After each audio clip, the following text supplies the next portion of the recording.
Lastly, in our nursing care plan for acute respiratory distress syndrome, we have our discharge priorities for the nurse to provide to our patient as they leave the hospital and go into either a rehabilitation facility or discharged home. And one of the main things we really look at is their quality of life. They may be leaving with some kind of exercise limitations that we need to help them accept and also work with as they leave the hospital. We also have some possible physical and psychological sequelae. They've gone through a very life-threatening situation, and they've come out of it with some issues afterwards, and they may be a little bit more immobilized than they were before. We also have the issue of increased costs and an increased use of healthcare services.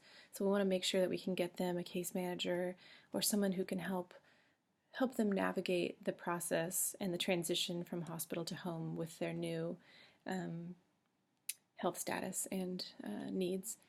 Lastly, we also want to look into whether or not they're having any depression, anxiety, or any loss of cognitive ability as a result of their, kind of hypoxic state, as a result of any sedatives they've been given, if they've been under any kind of anesthesia, and how they're recovering from that, depending on how their body has processed those medications. And then also caregiver role strain. This person is really sick, and the